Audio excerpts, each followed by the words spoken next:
Hello and welcome once again to this Sunday reflection. Yep, you're still stuck with me, but I promise you for the next 2 Sundays you'll have my colleague Reverend Julia. Thankfully she is over her COVID, so you can listen to a different voice for the next 2 Sundays. But for Sunday the 17th of July, you've got me. So welcome once again into my study here in the manse.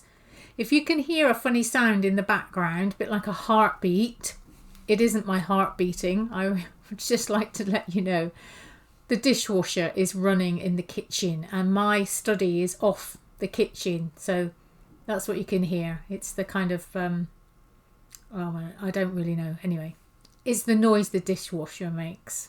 So if you think you can hear a heartbeat, it isn't.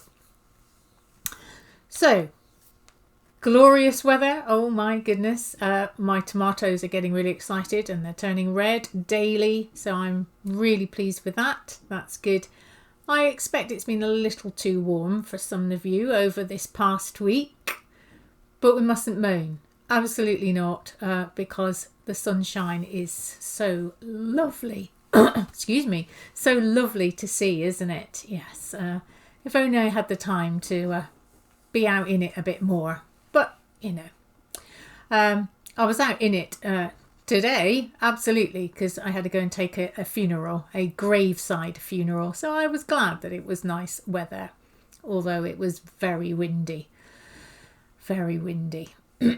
But glorious. Oh, in the middle of the Dales, looking out, what a sight. If you're going to be buried anywhere, this is a pretty good place to be buried. So, this week, what are we thinking about? Well, I thought it might be really good, as I've looked at the readings, to think about making the most of our encounters with God. Making the most of our encounters with God. So on Monday this past week, I went into Wreath School, where I am the chaplain. It's a Methodist school. And I went in to join them for their assembly. The head teacher was leading the assembly, and over a few weeks they have been exploring as a school the themes of kindness, talking to trusted friends and helping each other out. He told them about Jimmy Carter, who had been President of the United States and had won the Nobel Peace Prize. But more importantly, Jimmy Carter was known for phoning up ordinary Americans and saying that he would like to come to their house for tea.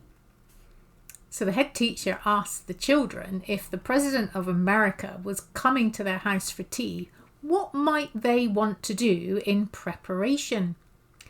We had a wonderful show of hands, all deciding that it was necessary to clean and dust and tidy and polish and definitely tidy their bedrooms, make a cake and so on. Then the head teacher asked what they would do if God was coming to tea.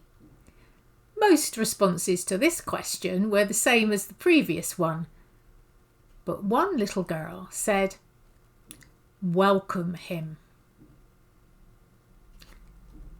Making the most of our encounters with God. Hospitality links both the Old and the New Testament readings today. But perhaps there is more to hospitality than welcome. So we're going to explore those readings. So first of all, I'm going to read from the Old Testament. Don't do this very often, do I? So the Old Testament reading is Genesis, so the first book of the Bible, easy to find. Genesis chapter 18. And it is verses 1 to the first half of verse 10. If you ever see it written down in the lectionary, it'll say 10a. 10a just means where the first sentence ends, that's where you stop reading. So, Genesis chapter 18, verses 1 to 10a. And today, I'm using the New Living Translation. So hopefully if you want to follow along, you found it in your Bible. The Lord appeared again to Abraham while he was camped near the oak grove belonging to Mamre. One day about noon, as Abraham was sitting at the entrance to his tent, he suddenly noticed 3 men standing nearby. He got up and ran to meet them, welcoming them by bowing low to the ground. "My lord," he said, "if it pleases you, stop here a while. Rest in the shade of this tree while my servants get some water to wash your feet. Let me prepare some food to refresh you. Please stay a while before continuing on your journey." "All right," they said. "Do as you have said." So Abraham ran back to the tent and said to Sarah, "Quick, get 3 measures of your best flour and bake some bread." Then Abraham ran out to the herd and chose a fat calf and told a servant to hurry and butcher it. When the food was ready, he took some cheese curds and milk and the roasted meat, and he served it to the men. As they ate, Abraham waited on them there beneath the trees. "Where is Sarah, your wife?" they asked him. "In the tent," Abraham replied.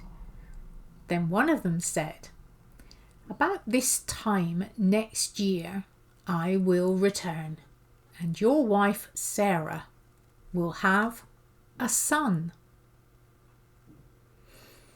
So that's the Old Testament reading. So now we're going to turn into the New Testament. So we're going to turn into the Gospel of Luke.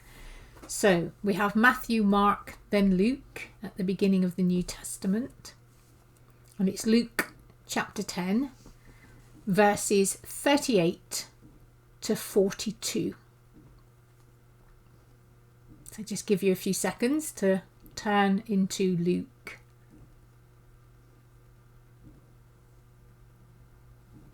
Luke 10, beginning at verse 38.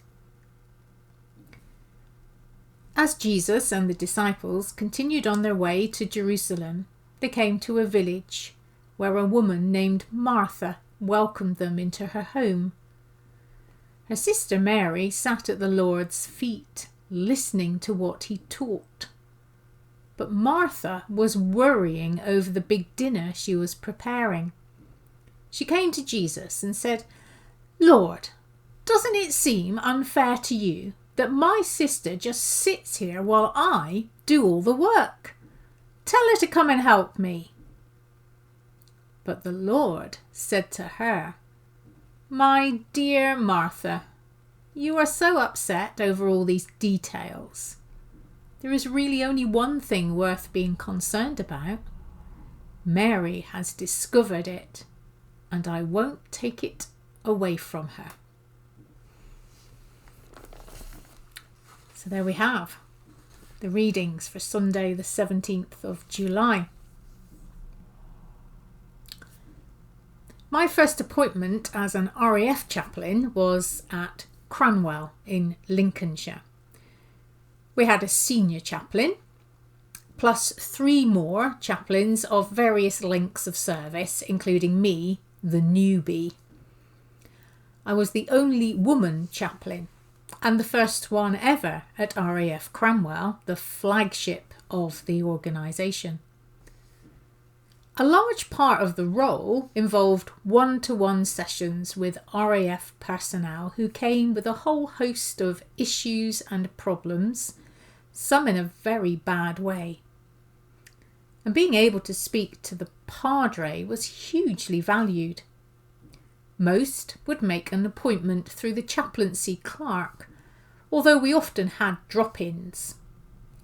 Interestingly, it became clear that most found it easier to speak to a woman, so I was very busy. Too busy was the truth. And many a time I would rush back to the office only to find the clerk had booked in people to see me back to back, and she would be panicking that she had others that she could not squeeze in. On these occasions, I would glance across at my colleagues' closed office doors to see what they were doing. And there was one who always seemed to be reading a book. Sat quietly on a comfy seat in the corner of his office, reading a book, having requested not to be disturbed because he was taking some reflection time. It was on these occasions that I knew how Martha felt in our gospel reading for today.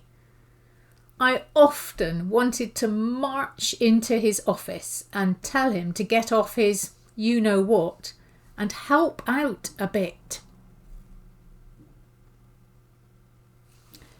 Jesus and his disciples have come to tea. Now this is wonderful, isn't it, for Mary and Martha? Jesus and his disciples have come to tea. It's wonderful, but putting on a meal for 13 extra people takes a lot of work. And Martha, well, she's a doer. She shows her love through doing. So it must be perfect, this meal. Everything has to be just so. But her lazy sister just sits there at Jesus' feet, listening to him. Quite rightly, Jesus should have told Mary to get up and help, but he doesn't. Ouch, that must have hurt Martha. Why is Mary so special? Well, Mary isn't any more special than Martha. Both are loved by God. But because Martha is so caught up in her doing, she is unable to pay her guest any attention. She's too busy to make the best of this encounter with God, whereas Mary is giving God her entire attention. Jesus makes the point that hospitality is not about good meal preparation, but listening to Jesus. Interestingly, in Rev School on Monday, the head teacher went on to say to the children that God knows everything about us and that they could speak to God and ask for help at any time, not wait until they have put their house in order. He was helping them to explore the theme of spiritual encounter. In fact, he asked me to sort of drop in any comments at any time. And so when we were talking about God knowing them, I explained that there was a wonderful passage in the Bible which tells us that God knew us before we were born. Knew everything about us, even when we were in our mummy's tummies, which is what I used to explain to them when we were first growing. And I remember two of the children just went, "Wow, that's amazing." Exploring spiritual encounter. So who, I wonder, had the spiritual encounter with Jesus? Was it Martha or was it Mary? I think we can probably answer that, can't we? Hospitality, it would seem, is not just about welcome then. It's also about listening and responding to God. The Old Testament story gives us a different encounter with God. This is God in the unexpected. Whereas Martha and Mary knew that Jesus was coming to tea, Abraham had no idea that he was about to encounter God. But he knew that it was a spiritual encounter immediately. He had been sitting quietly at ease. We have this vision of Abraham sitting quietly at the entrance to his tent, just having that kind of peaceful, reflective time. He's quietly at ease when he notices a holy presence. Verse 3, did you note? It said, "My Lord," he said, "if it pleases you, stop here a while." Yet we're told he sees 3 men and he responds, "My Lord." He instantly knows this is a spiritual encounter. Abraham and his wife Sarah make a meal fit for God. Now, we need to gloss over how long it would have taken to make that meal. It would have taken hours, wouldn't it? But that's not the point. They make a meal fit for God, but note that they do not share that meal.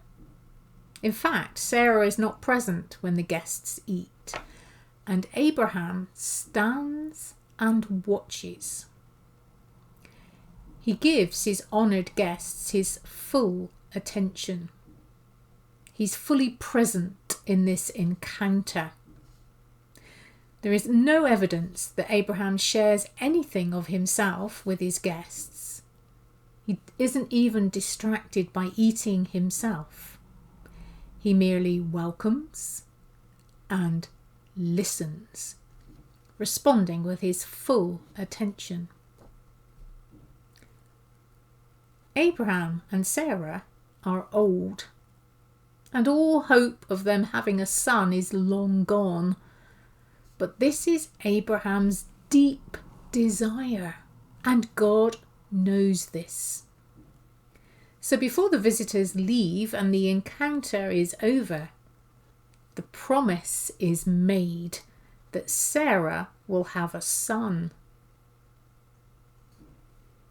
Now, if you read on, and most of us know this story, we will know that despite her laughing disbelief, and against all the odds, and indeed probably against all reason and what we know about women's bodies and medical science, even today, that is exactly what happens.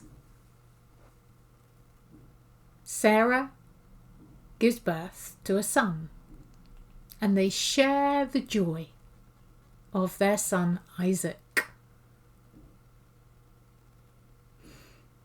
We can encounter God in the most unexpected places and through the most unexpected people. The challenge is to make the most of those encounters. Abraham did. Mary did. Martha, she just got so caught up in serving God, there was no time to be with God. Maybe that is a lesson for us all. Amen. So, I won't see you for 2 weeks. Take care of yourselves. Enjoy the glorious weather. Make the most of it. And look for God. Make the most of those encounters.